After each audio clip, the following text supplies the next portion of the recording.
Yes, my people, welcome back to Tenacious Trading Group. So today was a weird one, and if you didn't lose any money, well done. If you did lose any money, just make sure you journal and see what you could have done better, and just keep it stepping. So when I first hopped on the charts, and this is my 1 hour chart, I saw that price gave us a market structure break. We had a protected low, and then we had a weak high that I would like for price to run based off my 1 hour structure. Price is above the SMA, so we are clearly bullish based off my 1 hour structure. We don't, you could say we're pulling back internally, however we haven't quite took out any significant lows. We've almost just came down. This is almost like the pullback, but there's no market structure break to follow that internally. So when I saw that, I just said to myself, you know what, I want this to be my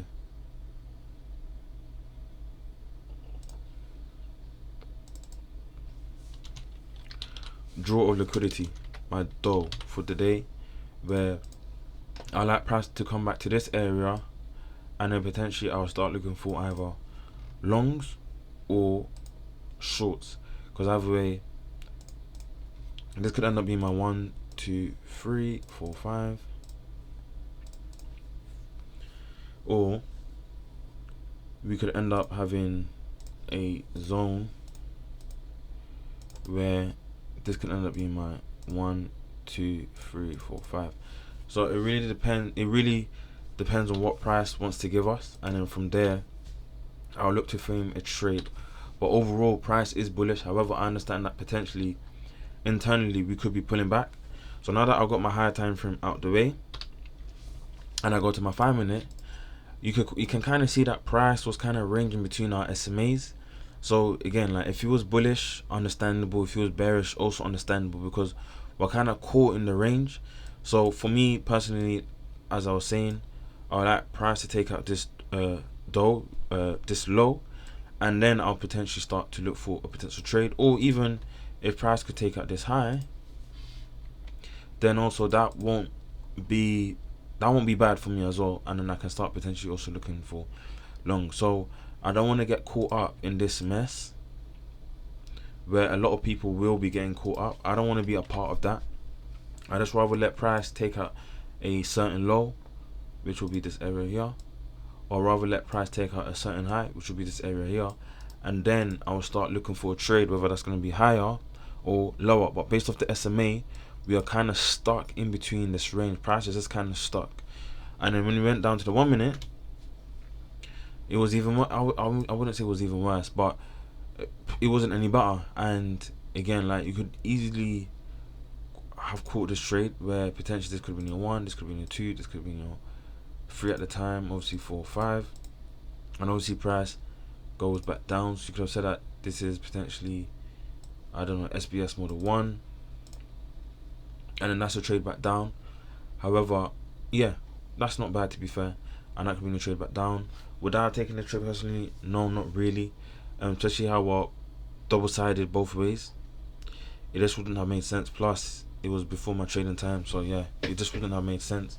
So in terms of anything on the 1 minute, I don't like anything, you know. So one thing I always tell myself: if price doesn't look good, there's no need for me to force a trade. Let me just be patient. Let me just wait and wait and wait and wait, and then hopefully a setup will come to me. Like I literally said that in the Discord in the game plan. I said today looks like it's gonna be a tough day, and let's just be patient. Let the setup come to us, and obviously we can potentially execute. So in terms of the 5 minute, nothing special was going on, and then when I let price play out,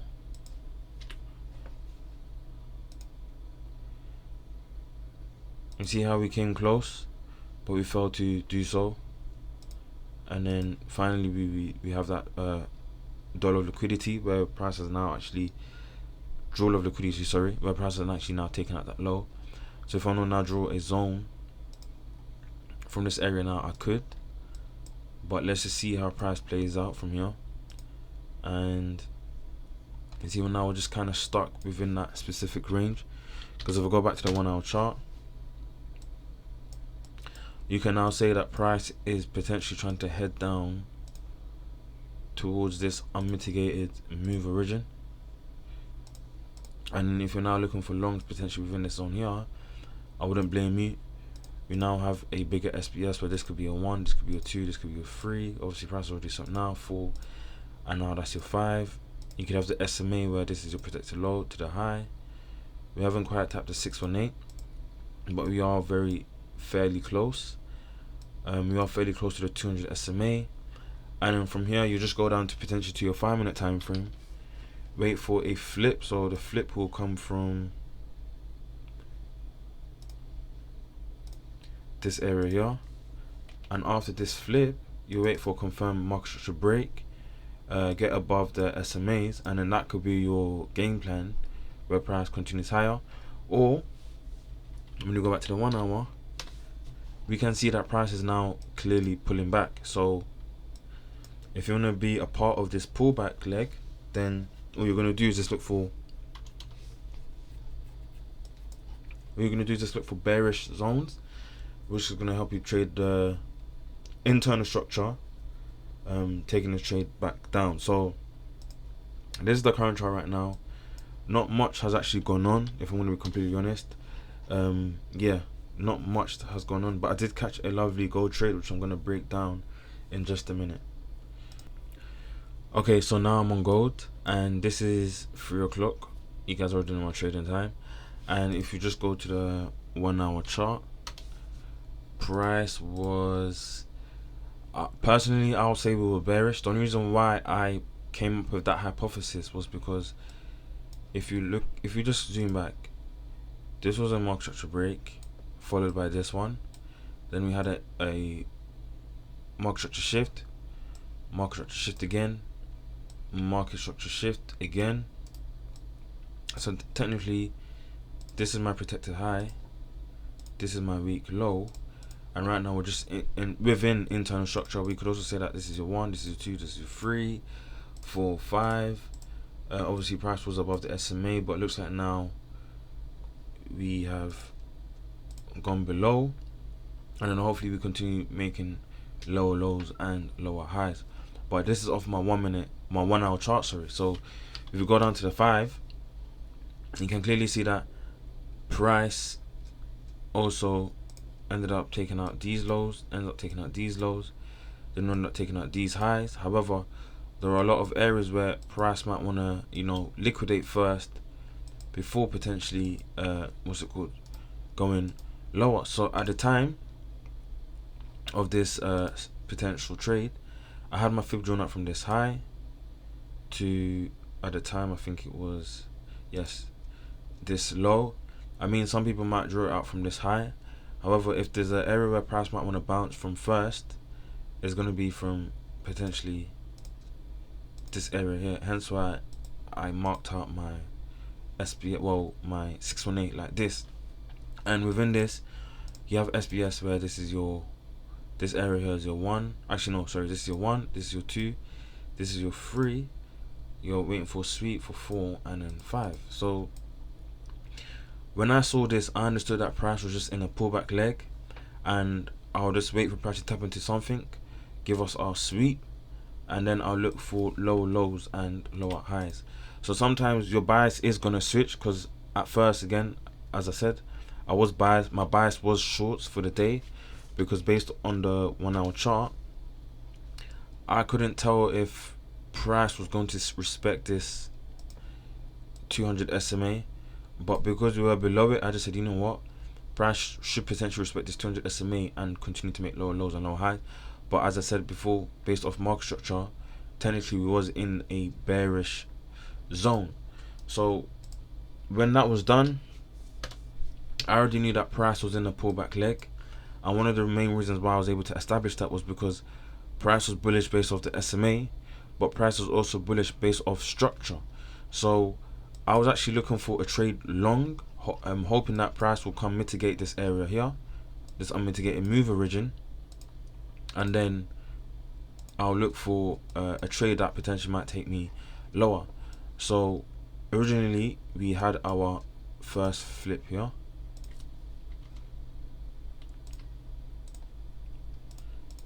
we had our first flip there, and then when we let price play out, we have our another flip there,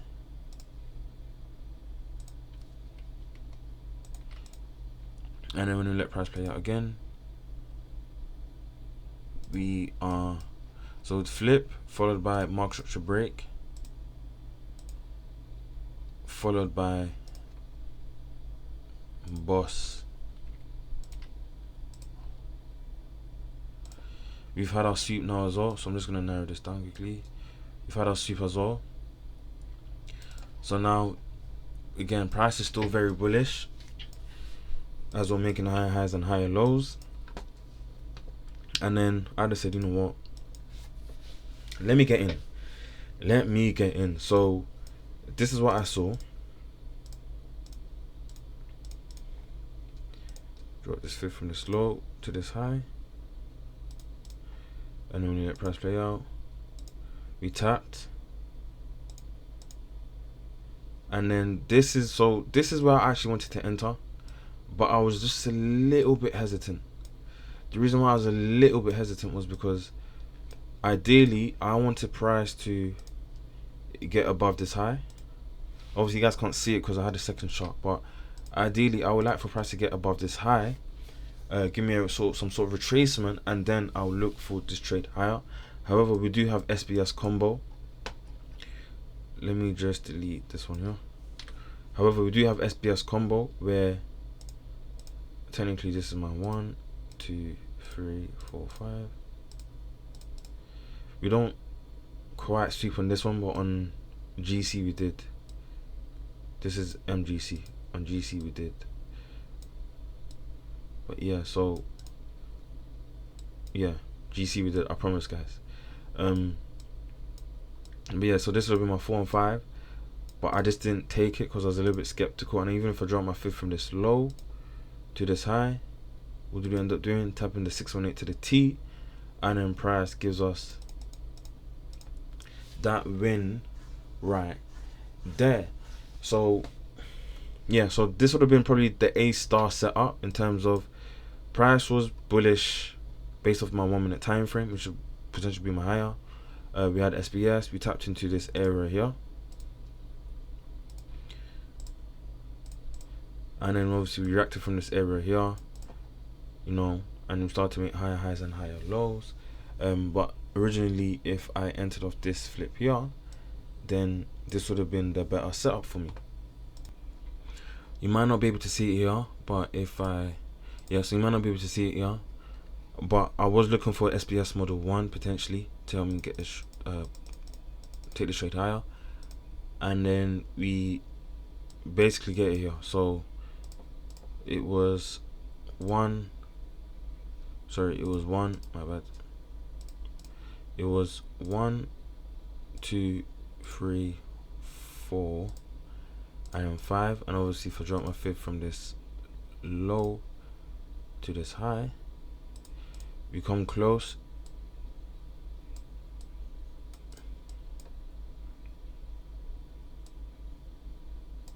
Yeah, we come close. However, price had mitigated the 50%. But also, let me just delete this because I feel like you guys can't see. Yeah, so obviously we had this area because this is my last up down candle. So initially I was trying to see how price would react to this area here,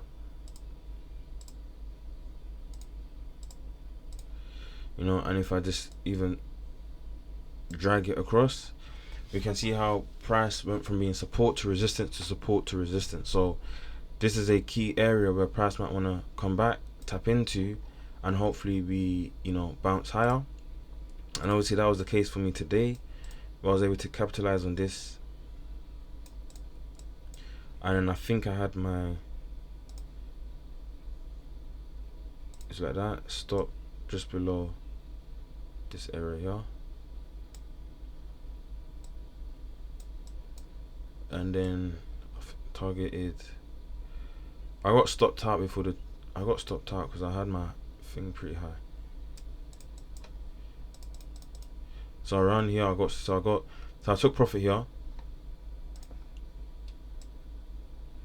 and then I got stopped out I believe at these lows here.